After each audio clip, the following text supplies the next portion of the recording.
You know what you want, you know the direction, but when it's time to move, you go back to clarifying, refine again and again. Somehow you end up on version 7 of the same document. How did that happen? It's not a focus problem, it's a pattern. And there's actually an old, really old Japanese character that names it. Version 7 has a feeling. It feels like care, it feels like seriousness, like you're getting close. But that's not what's happening. What's happening is movement without displacement. It's like flying in place. And the reason it's so dangerous is that paralysis is visible. You can catch paralysis. This looks like work.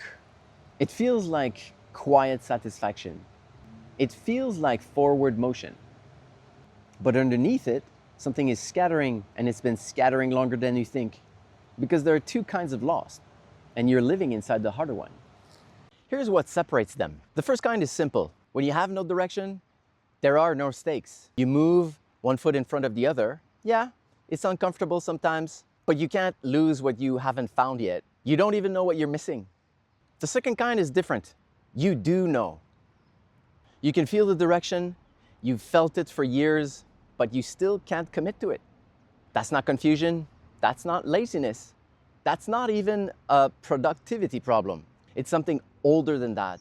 It's something that was happening long before version 7. There's a character that was built 3,000 years ago to describe exactly that. Not as a metaphor, as a mechanism. It's called May. Built from two parts, a foot on the road and rice. And the way those two things combine explain why clarity became the trap. Here's the question May is actually asking. Not what direction should I go, but why do you keep needing to re-clarify what you already know? When you find yourself in version 7 of the same document, as I said earlier, it's not a concentration problem. It's what I call the rice path collapse. So let's go back to the character itself, because the mechanism is more specific than you think. Most dictionaries translate it as to get lost, but actually that's the outcome. The character was built to describe the cause. Two parts. This one is a foot at a crossroads, movement, a road, someone walking. And this one is rice. Now you're probably thinking, what does rice have to do with anything? And that's exactly the right question. Two scholars looked at this character and disagreed. Shirakawa Shizuka traced the sound of May to an older root, a family of characters meaning darkness, obscurity. On his reading, May is a darkened path. The traveler is walking, but the fog has moved in, vision clouded. The correct way forward, invisible. But here's where Todo Akiyasu goes further. He looked at the shape of rice, tiny grains, scattered, indistinguishable from each other. His reading, the path itself has split into so many fine branches that the traveler can no longer identify the main road. Not darkness, superabundance. Too many equal, valid directions, each as small and indistinguishable as a grain of rice. That moment from the inside looks exactly like flying in place. And the reason why that matters is that you've been living inside both. The fog you generated, the scattered road you built, one clarity session at a time. Maze, meido, literally scattered path. The Japanese word for a maze is not a puzzle, it's not a game. It's what happens when a road undergoes mei. And here's what it means for you specifically. What makes a maze isn't that there's no exit. It's that every corridor looks equally valid. You're not trapped by walls, you're trapped by options that all look the same. You're moving, you're working, and you're going nowhere. So here's what actually works. And it's the opposite of what you've been doing. The restorative move for May is not clarity.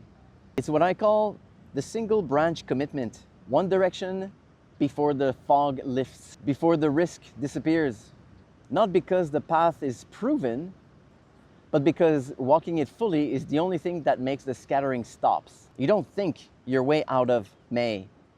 you move. The reason you keep scattering isn't that you don't know the direction, it's that committing to one path means stopping the wings. And as long as you're still working, still in version 7, you haven't failed yet. So scattering is protection.